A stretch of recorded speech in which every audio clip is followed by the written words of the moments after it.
Bismillahirrahmanirrahim. Assalamualaikum warahmatullahi wabarakatuh. Apa kabar anak-anak ustazah? Semoga kita semua dalam lindungan Allah Subhanahu wa taala. Nah, baiklah, kembali lagi kita pada pelajaran pendidikan dan kewarganegaraan. Baiklah, sebelum kita mulai pelajaran, marilah kita mengucapkan basmalah. Bismillahirrahmanirrahim.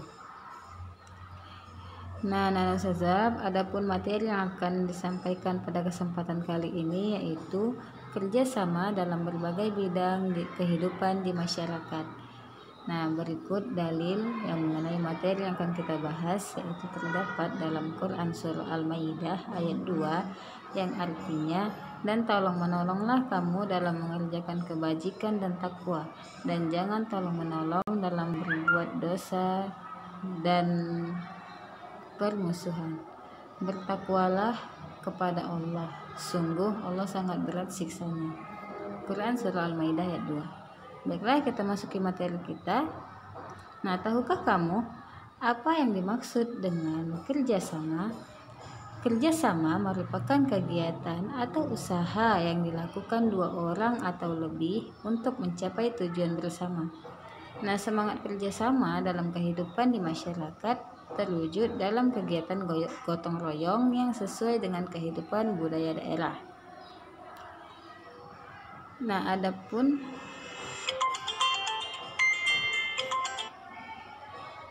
kerjasama memiliki ciri-ciri sebagai berikut. 1. Kemitraan. 2. Aktivitas bersama secara terpadu untuk tujuan bersama.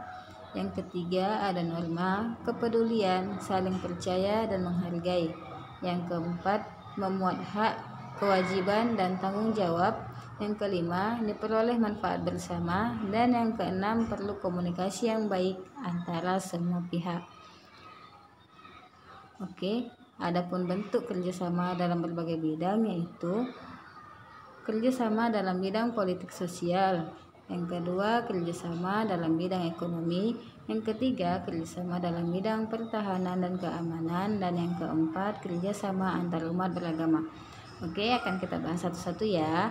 Yang pertama, kerjasama dalam bidang sosial politik.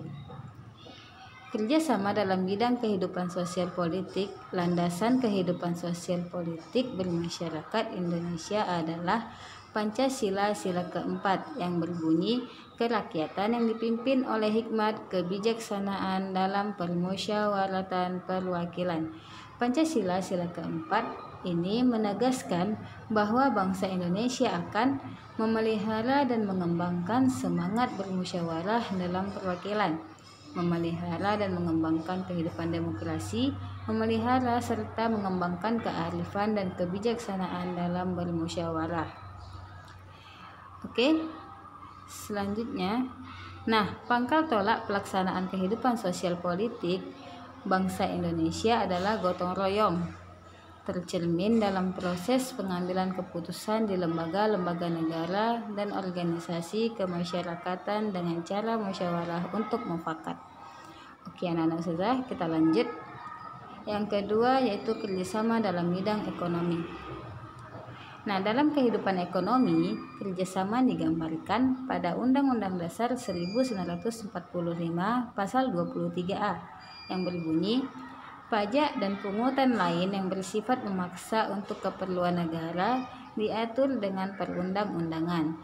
Pembangunan nasional untuk kesejahteraan dan kemakmuran rakyat dibiayai oleh pajak. Nah, setiap wajib pajak gotong royong membiayai pembangunan nasional melalui pembayaran pajak. Oke, kita lanjut. Nah, landasan lain adalah Undang-Undang Dasar 1945 Pasal 33 ayat 1 yang berbunyi, perekonomian disusun sebagai usaha bersama berdasarkan asas kekeluargaan. Nah, menurut Muhammad Hatta, Undang-Undang Dasar 1945 Pasal 33 ayat 1 ini merupakan sokok guru sistem perekonomian di Indonesia. Artinya, kegiatan usaha ekonomi menggunakan prinsip kerjasama, saling membantu dalam suasana demokrasi ekonomi untuk mencapai kesejahteraan bersama secara adil. Oke, kita lanjut. Wujud badan usaha yang dimaksud pasal itu adalah koperasi yang berlandaskan prinsip kerjasama dan kekeluargaan. Nah, salah satu asas koperasi adalah gotong royong dan kekeluargaan. Keunggulan koperasi dibandingkan dengan badan usaha lainnya adalah dasar persamaan, artinya setiap anggota dalam koperasi mempunyai hak suara yang sama. Persatuan, artinya setiap anggota dalam koperasi mempunyai hak suara yang sama. Pendidikan, artinya koperasi mendidik anggotanya untuk hidup sederhana, tidak boros, dan suka menabung. Selanjutnya, demokrasi ekonomi, artinya imbalan jasa yang disesuaikan dengan jasa masing-masing anggota berdasarkan keuntungan yang diperoleh. Kemudian, demokrasi kooperatif, artinya koperasi dibentuk oleh para anggota, dijalankan oleh anggota, dan hasilnya untuk kepentingan anggota. Kita lanjut. Kerjasama dalam bidang kehidupan, pertahanan, dan keamanan negara. Nah, pasal 30 ayat 1 Undang-Undang Dasar 1945 menyebutkan tiap-tiap negara berhak dan wajib ikut serta dalam usaha pertahanan dan keamanan negara. Selain itu, pasal 27 ayat 3 Undang-Undang Dasar 1945 menyebutkan setiap warga negara berhak dan wajib ikut serta dalam upaya pembelaan negara. Kerjasama warga negara untuk mewujudkan pertahanan dan keamanan negara merupakan contoh sikap bela negara. Bela negara adalah sikap mental seseorang atau sekelompok orang untuk ikut serta dalam usaha melindungi dan mempertahankan keberadaan bangsa dan negara. Bagi bangsa Indonesia, bela negara adalah hak dan kehormatan sebagai warga negara sekaligus kewajiban hukum yang harus dijalani oleh setiap warga negara.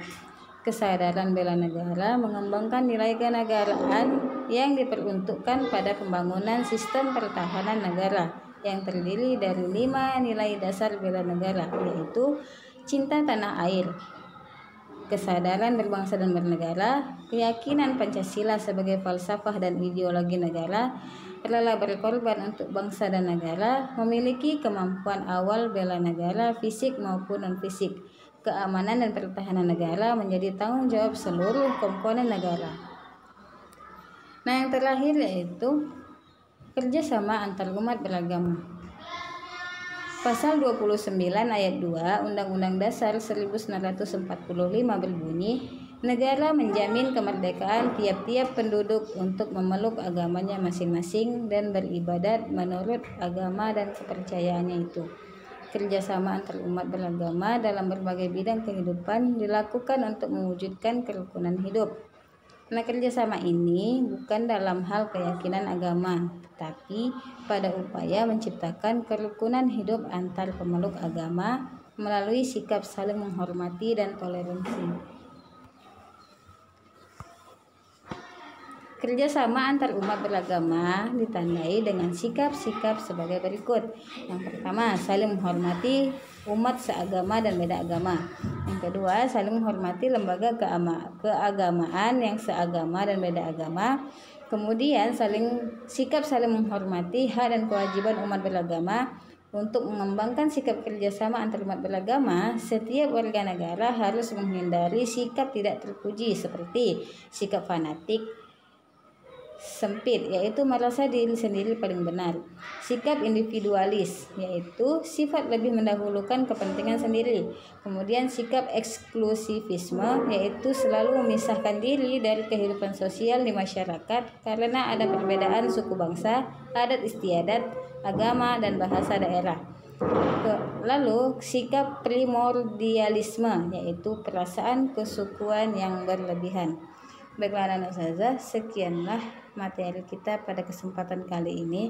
Selanjutnya silakan kalian kerjakan latihan berikut di buku latihan kalian. Kita tutup dengan nafas hamdalah. Alhamdulillahirrabbilalamin. Terima kasih. Wassalamualaikum warahmatullahi wabarakatuh.